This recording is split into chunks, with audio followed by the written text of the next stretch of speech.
Thank you, Hamilton, and welcome everybody to this event today where we're talking about women in leadership, but also the future of work. I'd like to thank Louise and Melinda for their fabulous speeches before, and particularly providing their insights into what we think the future will look like and perhaps what impact it will have, particularly for women. I'd like everybody to be thinking about what questions and comments that you have, so you can be thinking about those. And my experience in being in your shoes is don't wait to get the courage to ask a question, because if you wait for the courage, you're probably going to miss out, okay? So really encourage you to go for it and make the most of this fabulous opportunity to interact directly with Louise and Melinda.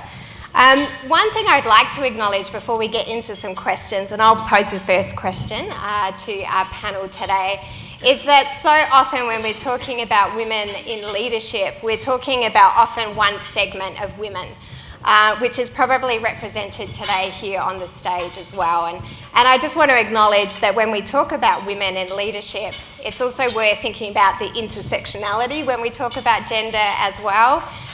For those women who also identify potentially around their age, their culture, their sexuality, for example, that the barriers to leadership, in fact the barriers to even enter the workforce, might be quite significant as well, and I think that's worth us thinking about today.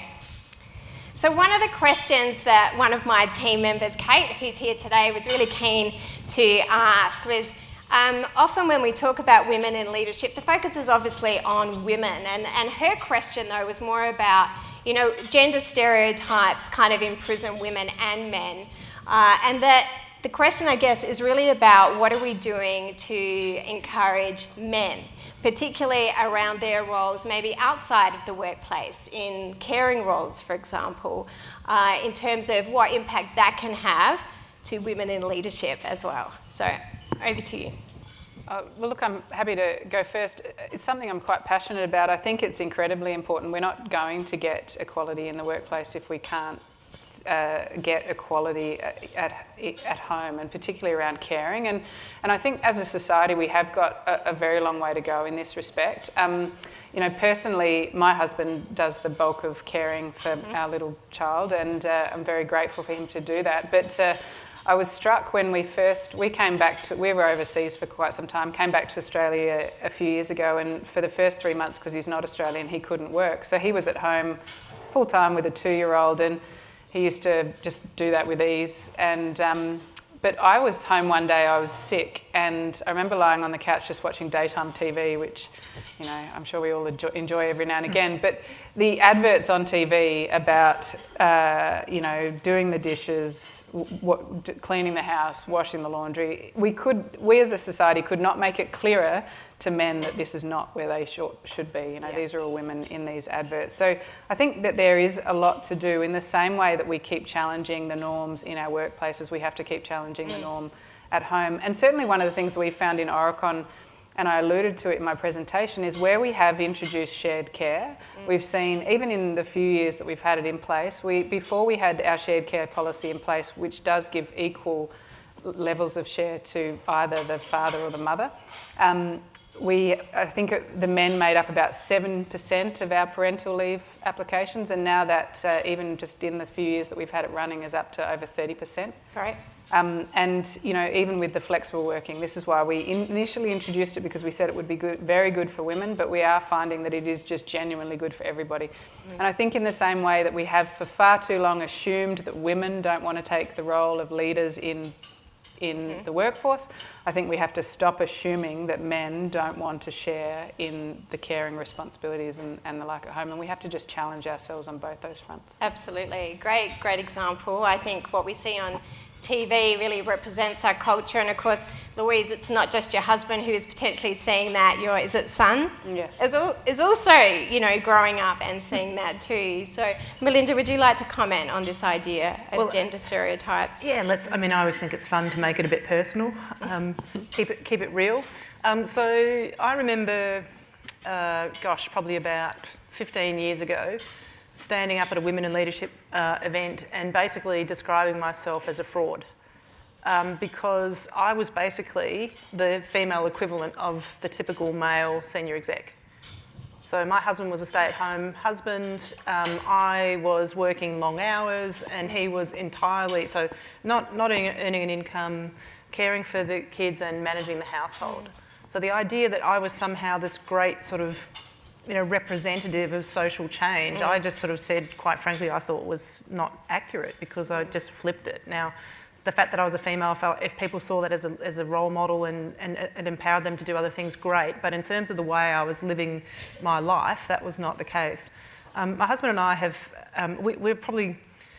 we don't fall into that stereotype in the fact that we've tag team, but it hasn't always been smooth. Yeah. And so I went from full-time work into board work, quite frankly, because my husband had been at home with young kids for a long time and was climbing the walls. And so, that old Tammy Wynette song, DIVORCE, sort of was at the back of my mind, and I thought, maybe not.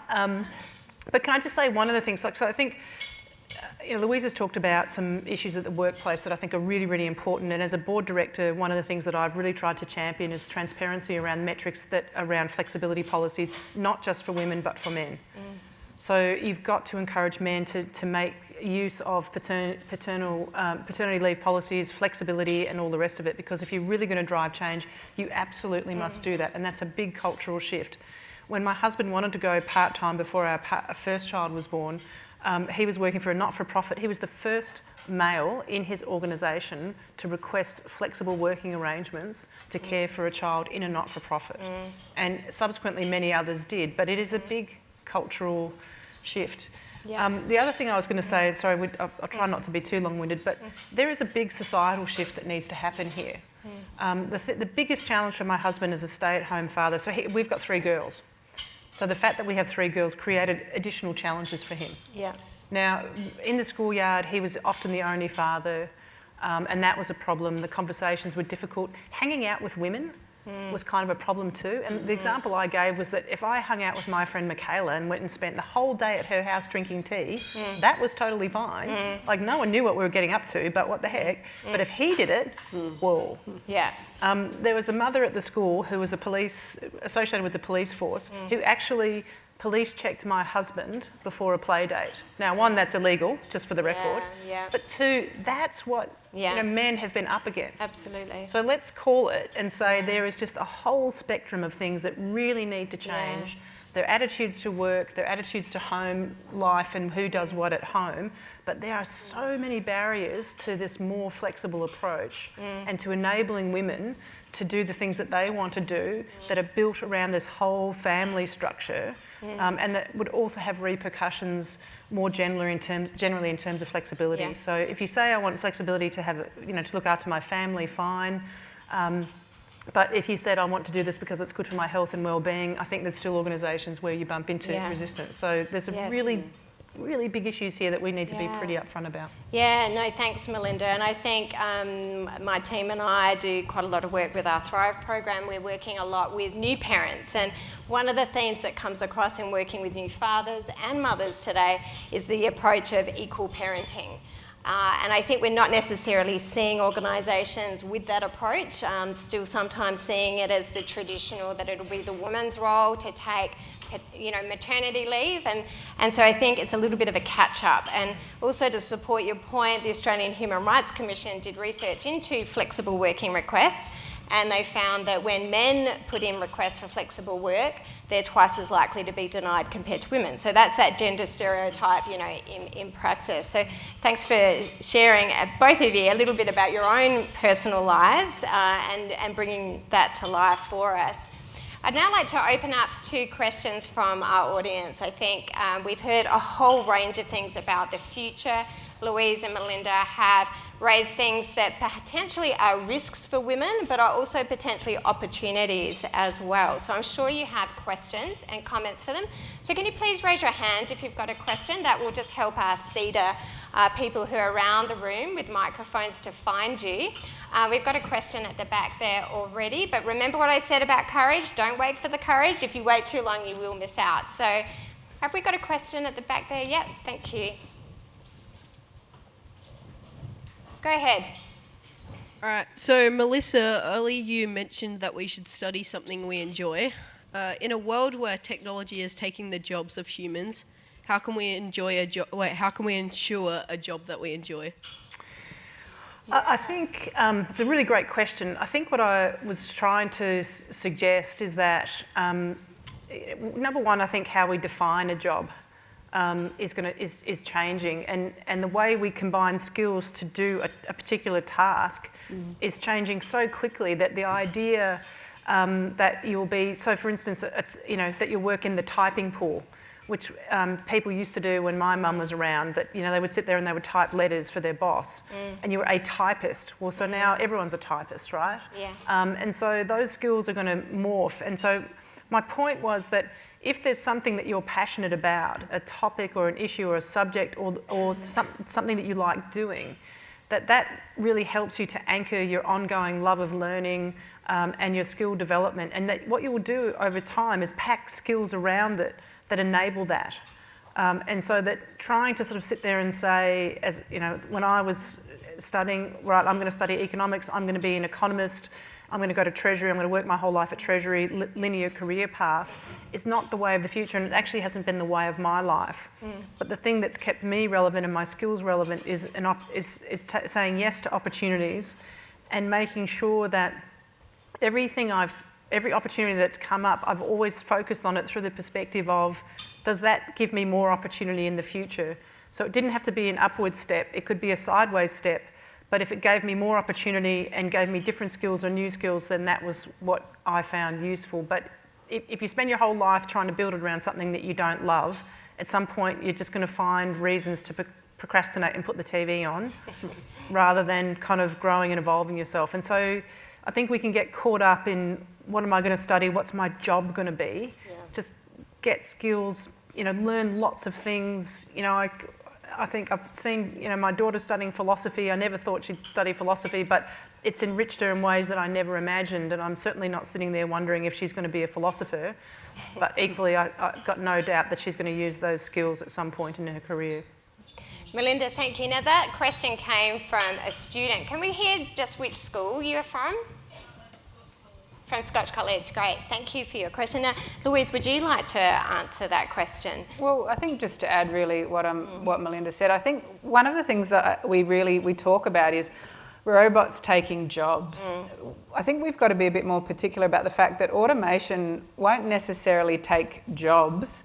What it's going to do is replace tasks, and each job is broken down into a series of tasks. And I think this is where, similar to what Melinda was saying, and essentially it could disrupt all of our jobs, because even those people that work in very complex jobs, and 80% of what they do is not necessarily automation, but even some of our day jobs, we've probably got mundane tasks that we do that will eventually become automated and kind of move away, and that'll be fantastic. But so I think what you've got to do when you look at what your career might be is, as Melinda says, look at different tasks and assume that there's going to be the mundane, repetitive task. That's where the automation's going to come in. That's where the mass disruption's going to happen, and it's going to happen quite quickly.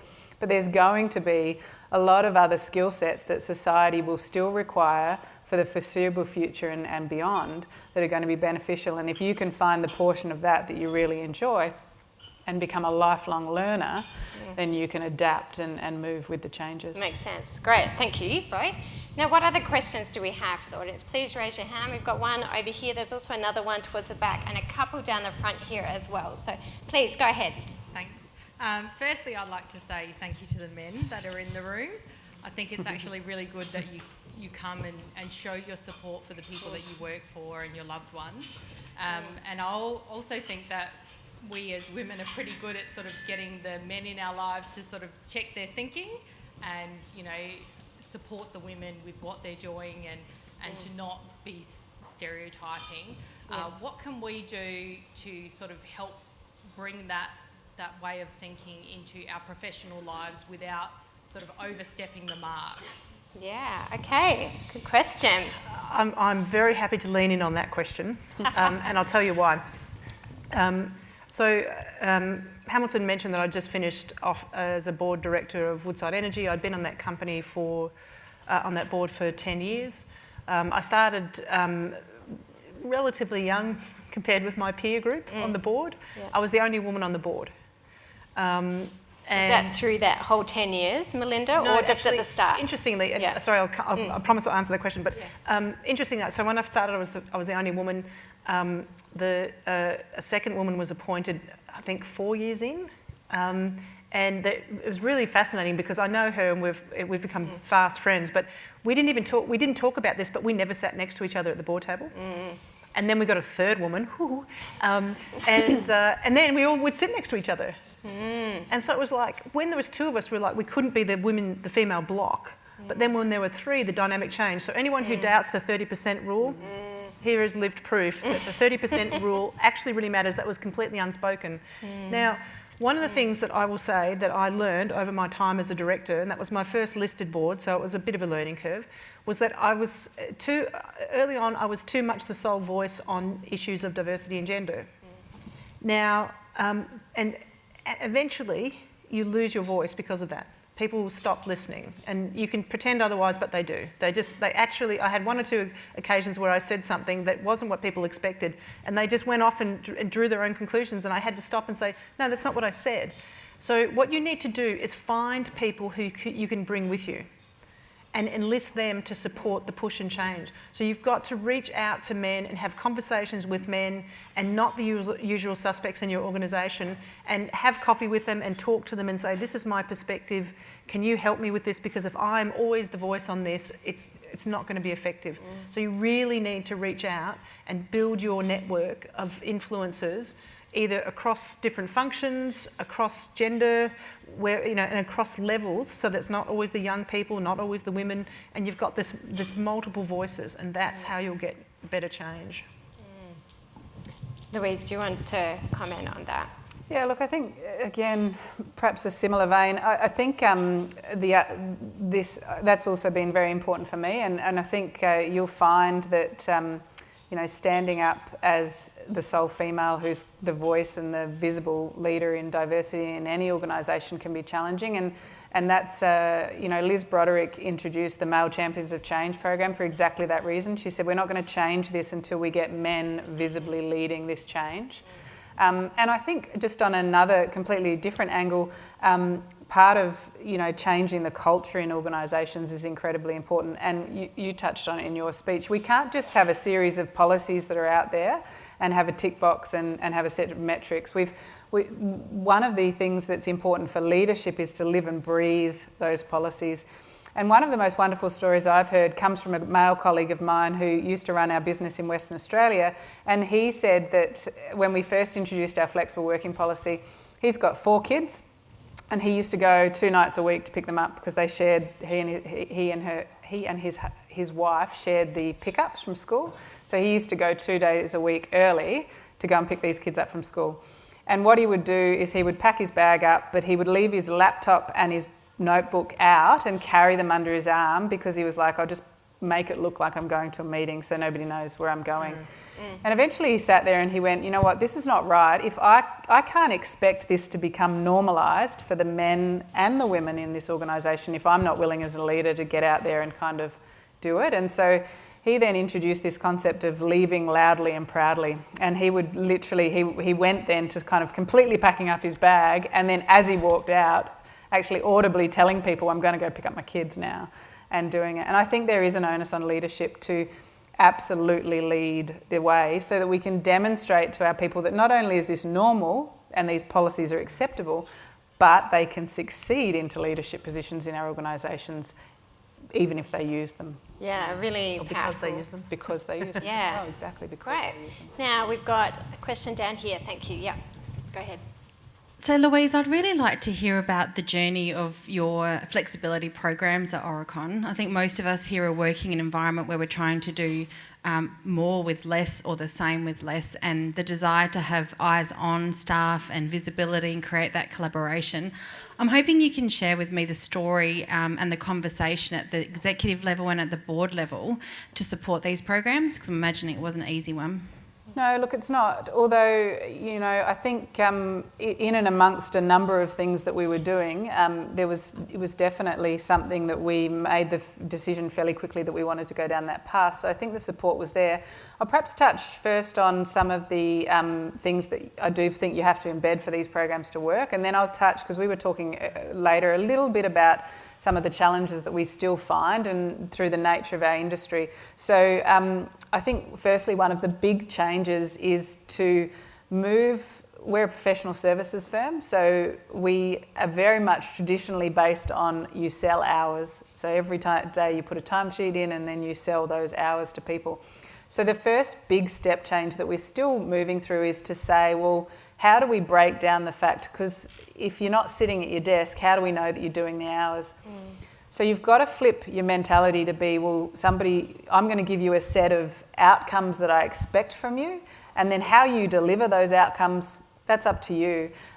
So you don't then expect them. It's not like you're signing off, you're not ticking in and ticking out at the end of the day. So you go from being a time-based organisation to a value-based organisation, and really stepping through every layer of the organisation to understand that, and giving people the skills to have those discussions, because the difficulty then comes if somebody's not meeting their expectations, how do you have that? Or if they are, how do you reward them, etc., etc. So I think that shift in mindset away to being to looking at outcomes and values and contribution as opposed to how many hours are you sitting at desk. The other really good part of that is we actually prefer our people to be out with our clients, so it's sort of good for them not to be sitting at their desk all day. There were practicalities we ran up against. You know, we introduced this system and we still had a timesheet system that required you to put 7.75 hours in on Monday. And yet we're saying, create your own hours. So there were some practicalities and systems that we just had to get to and fix. I do think one of the lingering challenges for us is I can put my hand on my heart and I can say the senior leaders in Aurecon and people that work in our offices have access to this policy and use this policy. And broadly speaking, yeah, we might have some patches of line managers that aren't particularly on board, but broadly speaking, I think it's well embedded. The difficulty comes, we are in the construction industry. We do have people that work in our clients' offices or on construction sites, and I can guarantee you that a lot of those people might sit there and say, well, it's great that you've got that policy, and if you're in headquarters, that's fine, but I don't see how it works for me because our clients say no, or the contractor says no, or what. So, and I was having this conversation with some of our peer organisation CEOs the other day, and so, that's where we've got to get out and engage those clients and particularly government. We do a lot of work for government to say, well, where's your voice in this? Because the construction industry desperately needs greater diversity. So if we don't tackle that, then, the office-based people might look wonderfully diverse, but you walk on a construction site and it's an entirely different story. So there's some of the achievements and, practicalities of how we've done it. You do have to engage because it's deep culture change to get there. And then there still are challenges that we've got to face up to. Melinda, would you like to No, respond? that's a very specific question. That's fine. Yeah, no worries. I guess the thinking behind that, I totally understand that kind of pressure that often on organisations, maybe with reduced staff, you've still got to get the same work done. But I think the argument then against flexible working is that working flexibly means you deliver less. And I really encourage you to challenge that. I think often when people are given autonomy to work in a flexible way, they actually deliver more. When they're given the trust to get out there and, as you said, Louise, deliver on outcomes rather than just getting the hours done, I think it can really open up opportunities for people to really demonstrate that they can actually do more, maybe with less, yeah? So I think that's maybe the challenge and that exciting opportunity with that. I think the only thing I'd add, I remember years ago, maybe literally a decade ago, Toshiba did this research, obviously in support of laptops, but trying to understand why workplaces weren't supportive of working from home. And it was trust, right? Didn't trust their employees to be working. Can I just ask this question? How many of you literally spend your days walking around looking over your employees' shoulders? Like, I certainly don't do that. I don't certainly walk around the office going, oh, what's on your screen there? Yeah. So I just think it's false trust, right? Like, like the fact that they're in the office, they can be doing whatever, you know, we all know this, but we pretend that because they're in the office, they're being super productive. Yeah. So I think there's just a real challenge back to, you know, managers around what do you think you're really doing? And if you are honestly walking around the office making sure everyone's doing work, then my question goes back to culture, actually. Yeah, absolutely. It reminds me, you know, Louise, your point around disguising that you're actually attending to personal issues. This is a cultural indicator, and it's something we've embedded into our inclusion baselines. We've actually got a question in there that asks employees how often they actually disguise when they're attending to personal issues, because this is a really big indicator of the culture and how supportive they genuinely are of recognising that probably we all have responsibilities outside of work, which from time to time are going to spill into work, and let's face it, work has a way of spilling into our personal lives as well. So we've got another question towards the back there. Go ahead. Hi. So obviously women in leadership is a massive hot topic at the moment, but lots of studies have been conducted, obviously considering it is such a big issue at the moment, is showing that girls by the age of 14, that like the vast majority of them don't actually see themselves fit for leadership positions. So what can we actually do to get them into leadership positions? Yeah, great question. And again, I think from Scotch College, is that right? Seymour, thank you. Do you mind if I jump in? Go for it. I think one of the things that I've learned, look, as a mother of 3 daughters, like there's a moment of pause there for me, because I just find it really disturbing.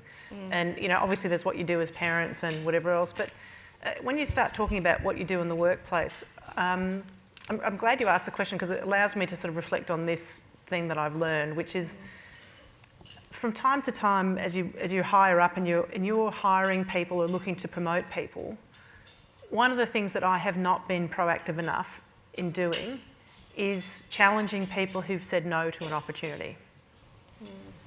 And I've just too willingly accepted this idea that they're just not, that they've got other priorities, or they've got, they don't think they can do it, or, and what I've learned is that when someone, to be honest, when a woman says no to a promotion or doesn't put an application in for a job that I think they should do, I've actually challenged that now. And I've done it in the way of saying, I hope that I have conveyed to you that I think you are capable of this, or I hope I haven't in any way made you think that you shouldn't apply because I think you can do it. And what is it that's getting in the way of you applying for that? Because often it's their perception of their ability or their skill set, and they may not be perfectly ready, but they may have 90% of it. And if you're prepared to back them, it's actually really worth doing. So I think one of the things I've really learned is that you have to be much more proactive and not just accepting that first response. And you actually have to be much more proactive in investing in advocating for people and telling them to advocate for themselves, and not just accepting that they've got other priorities or whatever else. And if you challenge that, you can work ways around how to support them or enable them, or how to design the role to make it work for them, because it's really important to have diversity in leadership. Louise, what about you? This topic of teenage girls not feeling that they're maybe adequately ready or skilled for leadership.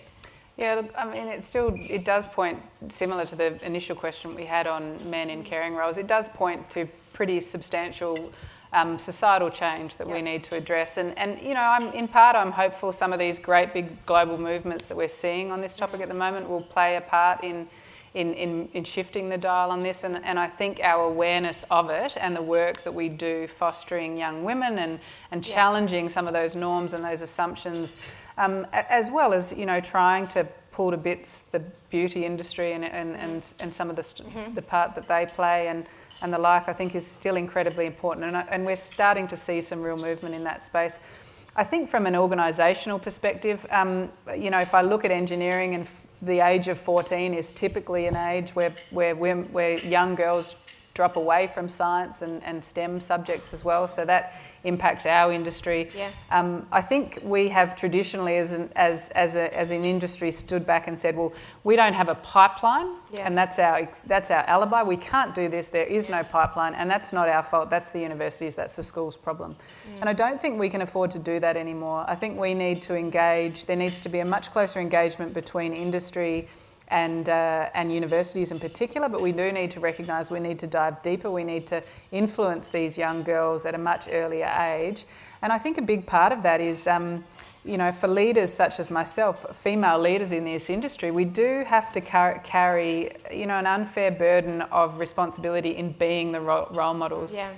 Because we can't deny the fact that when somebody's a young girl is in year 9 choosing her subjects and choosing what she wants to be, if mum and dad are looking into the industry going, where's she going to flourish? Yeah. And they're looking into something like engineering, they're probably not getting too thrilled. So we need to stop just using the pipeline as an excuse and engage in helping to fix that and do that. Yeah. Can I just come back? And I think there's a teacher at your table, so I'm just going to throw this just by way of a bit of feedback. And this is just anecdote from me watching my kids at school. The way leadership is defined at school, and this is when you run for elections for student council or whatever it is narrowly defined. And usually there's a narrow number of leadership positions. And I think one of the things that schools need to do better, quite frankly, is to give everyone a shot at leadership. Not least because it shows people in the other kids that there are different leadership styles. Yeah. And this model of having 6 leadership roles or whatever, where the kids vote on them and it's basically a popularity contest, actually doesn't allow broader leadership skills to shine. And one of the things that I've developed a much stronger appreciation for over my career is the value of different leadership styles. Now, you can guess what sort of leadership style I have, but I've worked with people who have very different leadership styles, and I've learnt a tremendous amount from them, and particularly quieter leaders who, sort of almost lead from behind and bring people with them, but sort of, a bit kind of sheepdoggish from behind, and it's incredibly effective. So I do think there's an issue there too around how we think about leadership in the school environment and what we enable and the stereotypes that we allow to flourish based on whether you can kick a footy and therefore you're popular and therefore you are a good leader. Yeah, I think it's a really great point, Melinda. And, as you were talking, I was also thinking about culturally, what examples do our teenagers see of leadership, maybe in the movies that they watch and the books that they read and what they see on TV. And, that data into media says that there's a pretty narrow definition of what leadership is, and it generally is male as well. So I wonder, this idea of challenging that stereotype, redefining what leadership looks like within school is maybe a really great opportunity. So thank you, that was a great question, led to some really good discussion. We've got another question. Yes, here, go ahead. Thank you both for your time today. It goes back to the question or the comment that you made earlier, Louise, about how staff deliver on the flexibility is up to them and skilling them for discussion. And one of the things that's really interested me is that we have flexible working arrangements in our workplaces, but we actually don't skill people in how to reorganise their work, how to manage different ways of working and what potential there is, and not just from the employee who is seeking it, but also from the manager who now has to change the way they respond. And I wonder if you've seen any good solutions or strategies in your workplaces. Yeah, look, I certainly haven't seen the silver bullet yet, that's for sure. I think it's definitely an important development path that you need to go on. And I mean, this goes back to a comment that Melinda made earlier, which is when you do want to change culture, it's got to be about deeply getting in and teaching and spending probably the majority of your time in how do we understand the experience at every single level in the organisation. What are they feeling? What are their fears? What's working? What's not working? And then trying to unpack it piece by piece. Because just launching a policy into an organisation and saying, well, there you go, that's job done, never works. So I think part of it is, one of the things that we're doing is this focusing on what it is to be an inclusive leader. And I talk about everyday leadership. I think sometimes we can talk about leadership as being right at the top of our organisations. The most impactful leadership can often be the leader that that manages your weekly workload or manages your career, then and there, day in, day out. So we talk about how do we embed these skills of inclusive leadership, and that really does play into this broader idea of how do I challenge the norms on which I assess the contribution somebody's making, the skill set somebody has, etc., etc. One of the big things is that I think plays into flexible working is we've traditionally, and we still do see it for the most part, is we hire an individual for an individual role. So we say we need a mechanical engineer, and therefore we put a job description and we go out and we look for a mechanical engineer, and then we kind of go, right, here's the 10 applicants, and in order of best to worst, there's how they rank. Rather than saying, well, actually, what's the team that we're going to put this person into, and what does that team need to be the most impactful team in the environment that we're going to expect that team to operate?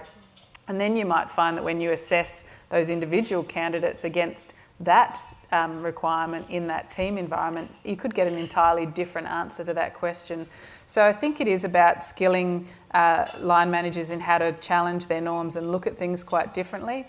But like you say, it's not just about teaching people to have the conversation to ask for the flexibility, but also having the conversation to allow for the flexibility. Because a core part of our policy, I will say, is that you have a right to a conversation, but it's a two-way conversation.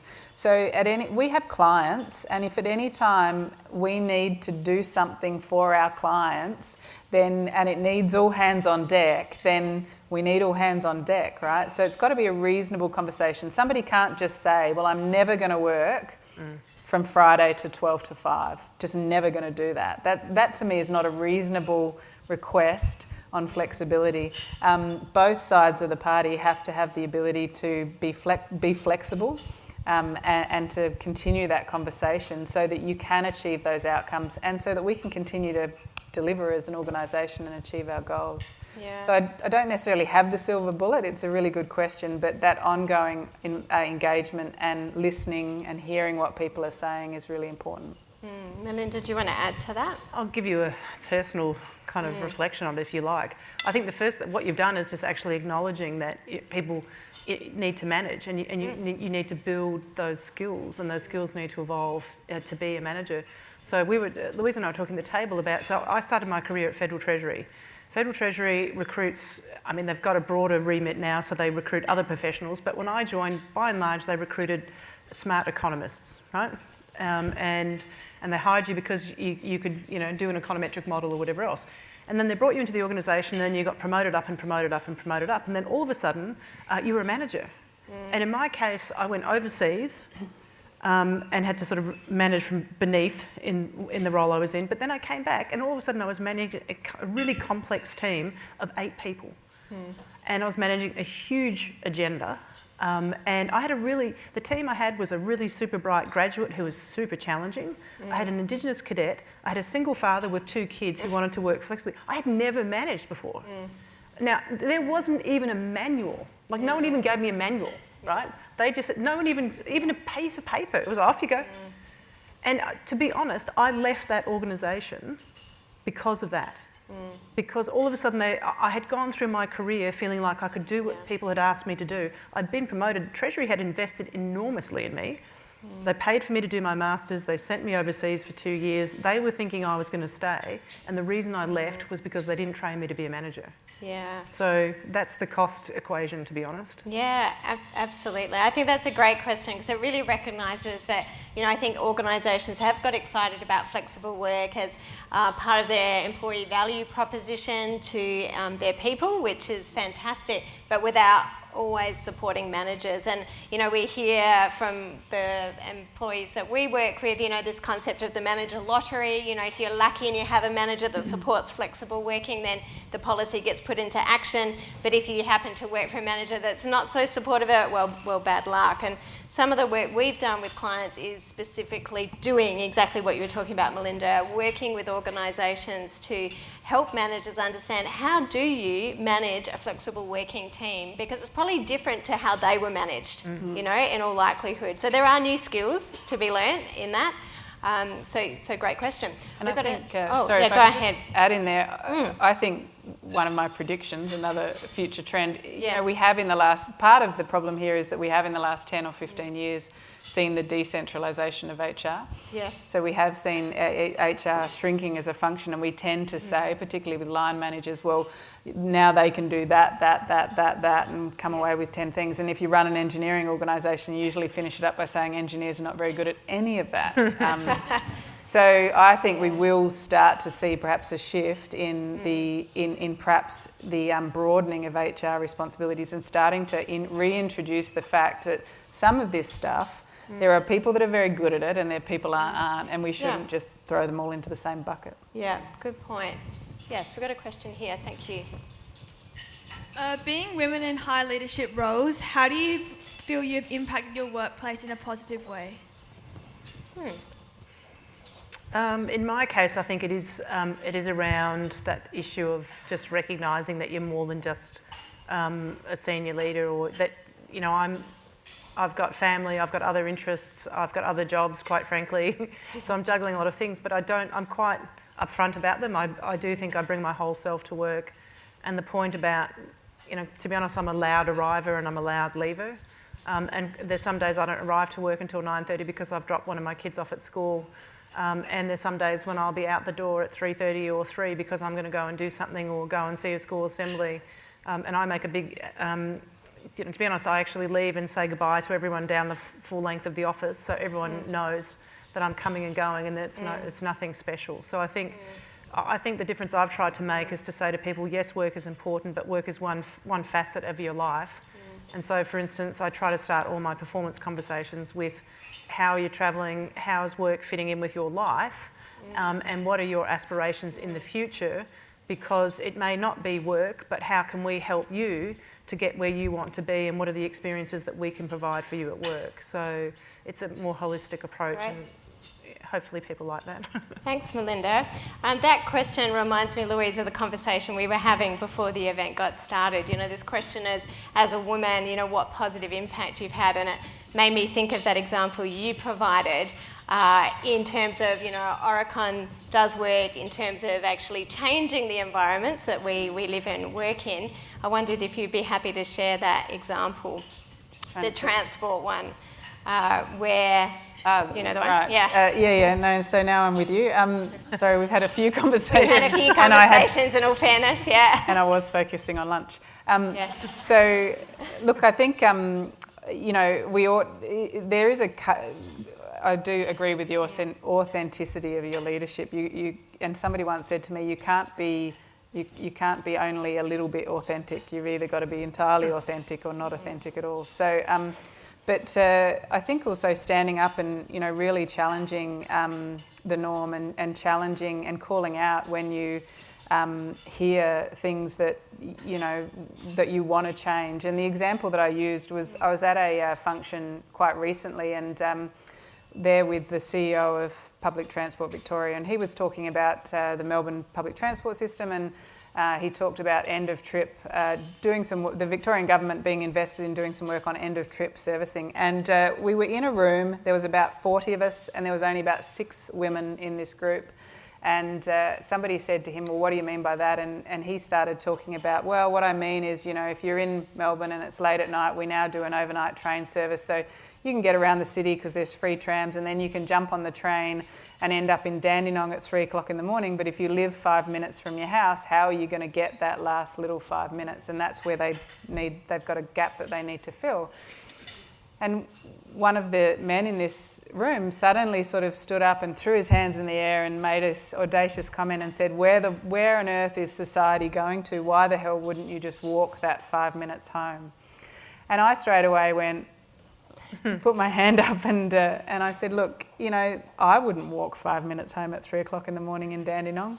And I'm pretty sure there's a number of people that wouldn't here. And would we really let our children do that? And, you know, and so it then sparked a conversation about challenging the diversity in the industry, because, you know, to my point that I made in the speech, how do we drive the right outcomes when, you know, we've got to, if we're not able to put ourselves in everybody's shoes, so how do we drive the right outcomes, and you know, if we need that diversity to come to those conclusions. So I think that's really important, and I think even within our organisations, that standing up and calling out things is important. We were talking earlier about if you do want to drive change, culture change in an organisation, which when you want to take an organisation and make it more diverse and make it inclusive, and you've got to have the why behind that. It can't just be about tick boxes and that. It is a bit of a journey to go on, but once you set that bar for behaviour and culture, then you just have to make sure that you hold that bar to everybody, because the minute you let somebody over here,